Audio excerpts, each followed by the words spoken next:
Shalom, shalom, a graça e a paz do Senhor Jesus Cristo seja convosco. E aqui é a pastora Laziane passando para juntos começarmos a nossa jornada de escuta da palavra de Deus. Afinal de contas, a fé, ela vem pelo ouvir e ouvir pela palavra. Só que antes de começarmos a nossa jornada, em Mateus capítulo 1, você sabe que o Evangelho de Mateus apresenta Jesus como rei, e então começa pela genealogia. E, no geral, nós não gostamos de genealogia, porque parece algo repetitivo, maçante, sem sentido. Mas, antes de nós começarmos a nossa escuta da palavra, eu gostaria de pontuar 3 coisas para que você passe pela genealogia, realmente observando, porque é certo que Deus tem algo a nos instruir. Então, eu quero pontuar com você a primeira coisa, que as genealogias são inspiradas por Deus. Então, ou seja, todas as genealogias, por mais que pareça para nós algo sem sentido, mas elas são inspiradas por Deus. Então, há um propósito de Deus nas genealogias. Ouça pensando nisso. 2. As genealogias estabelecem conexões entre as gerações. Então, nós vamos ver a conexão, de Abraão até Jesus e observando o cumprimento fiel da palavra de Deus. 3. As genealogias manifestam a redenção. Então, com essas 3 considerações, nós iremos agora ouvir Mateus capítulo 1, a primeira parte, e logo após farei um breve comentário daquilo que Deus tem compartilhado ao meu coração, que eu acredito que vai edificar sua vida, vai somar com o conhecimento que você já tem da palavra do Senhor. Que o Senhor nos abençoe nessa jornada. Mateus 1. Livro da genealogia de Jesus Cristo, filho de Davi, filho de Abraão. Abraão gerou a Isaque, Isaque a Jacó, Jacó a Judá e a seus irmãos. Judá gerou de Tamar a Pérez e a Zera. Pérez gerou a Esrom, Esrom a Arão. Arão gerou a Aminadab, Aminadab a Naasson, Naasson a Salmão. Salmão gerou de Raabe a Boaz, este, de Rude, gerou a Obed, e Obed a Jessé. Jessé gerou ao rei Davi, e o rei Davi a Salomão, da que fora mulher de Urias. Salomão gerou a Roboão, Roboão a Abias, Abias a Asa. Asa gerou a Josafá, Josafá a Jorão, Jorão a Uzias. Uzias gerou a Jotão, Jotão a Acás, Acás a Ezequias. Ezequias gerou a Manassés, Manassés a Amon, Amon a Josias. Josias gerou a Jeconias e a seus irmãos no tempo do exílio na Babilônia. Depois do exílio na Babilônia, Jeconias gerou a Salatiel, e Salatiel a Zorobabel. Zorobabel gerou a Abiúde, Abiúde a Eliaquim, Eliaquim a Azor. Azor gerou a Sadoque, Sadoque a Aquim, Aquim a Eliúde, Eliúde gerou a Eleazar, Eleazar a Matã, Matã a Jacó. E Jacó gerou a José, marido de Maria, da qual nasceu Jesus, que se chama o Cristo. De sorte que todas as gerações, desde Abraão até Davi, são 14. Desde Davi até ao exílio na Babilônia, 14. E desde o exílio na Babilônia até Cristo, 14. Shalom, shalom, graça e paz do Senhor seja convosco. Pastora Laziane passando mais uma vez. E agora estamos aqui para fazer o fechamento do nosso primeiro momento de escuta, onde a primeira parte é a genealogia de Jesus. E algo que eu quero compartilhar com você, que me chamou a atenção, é o fato de a genealogia de Jesus começar primeiro citando Davi e depois cita a linhagem de Abraão. E então, considerando que toda a humanidade descende de Adão e Eva, por que na genealogia de Jesus começa por Davi e por Abraão? Então, a primeira razão pela qual o Senhor cita Davi é mostrando para nós a fidelidade e a exatidão das profecias a respeito do Messias. Isaías capítulo 1, versículo 1, a partir do versículo 1, diz assim: virá um descendente do rei Davi, filho de Jessé, que será como um ramo que brota de um toco, como um broto que surge das raízes. O Espírito do Senhor estará sobre ele.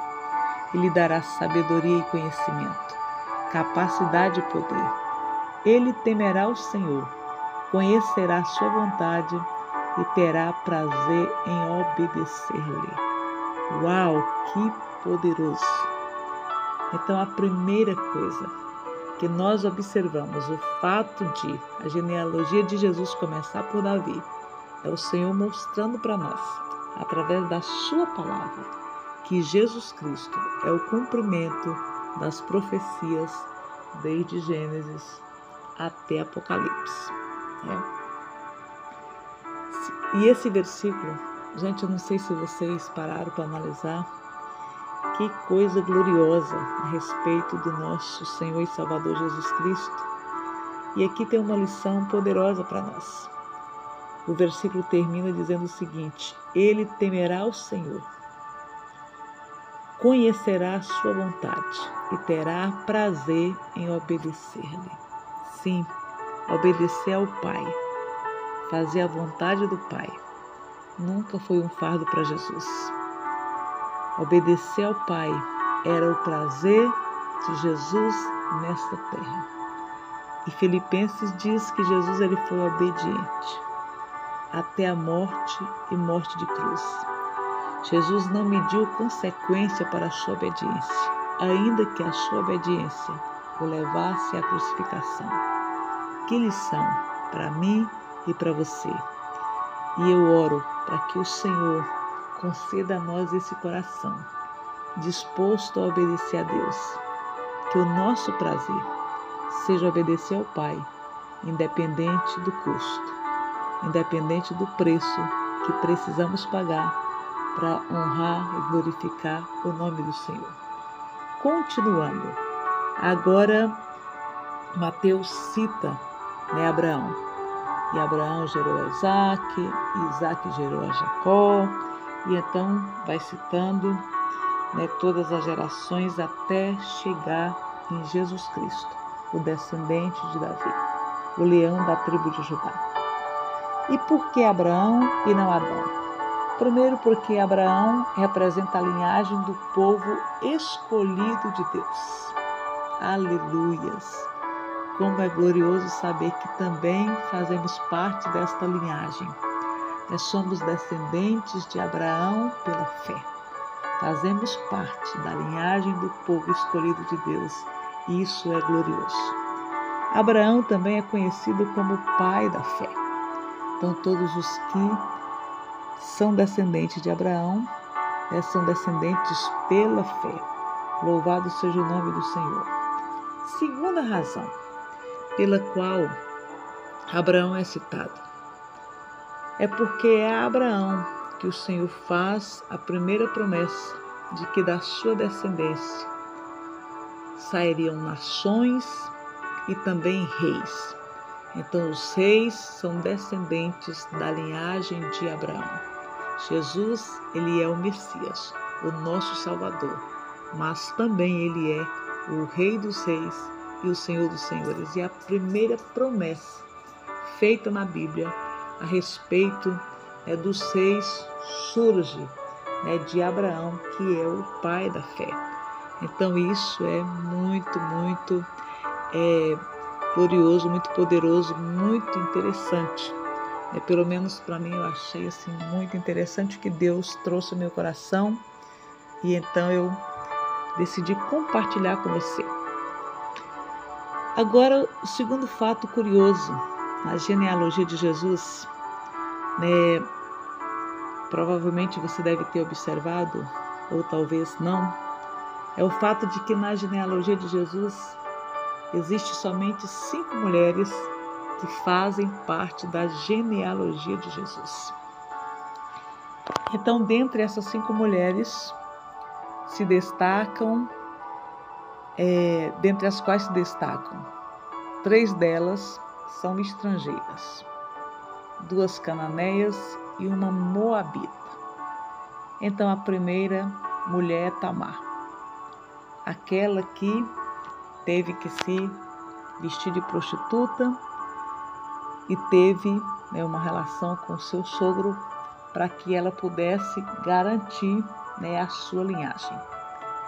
Então, olhamos para a história de Tamar, não é nenhuma história inspiradora, não é uma história muito bonita, mas esta mulher cananeia, ela entra na genealogia de Jesus. A segunda mulher cananeia chama-se Raabe, a prostituta. E então Raabe é uma outra mulher que também faz parte da genealogia de Jesus. Talvez, olhando aos olhos naturais, nós não conseguimos compreender o porquê que mulheres que não têm um passado de honra, têm um passado marcado por fraquezas, por pecados, porque essas mulheres entraram na genealogia de Jesus. Mas tudo tem uma razão. A terceira mulher chama-se Ruth. Ruth era moabita. E Ruth é descendente, os moabitas são descendentes de Ló. Os descendentes de Ló são fruto de um incesto. As filhas de Ló tiveram relação com o próprio pai para também garantir a sua descendência.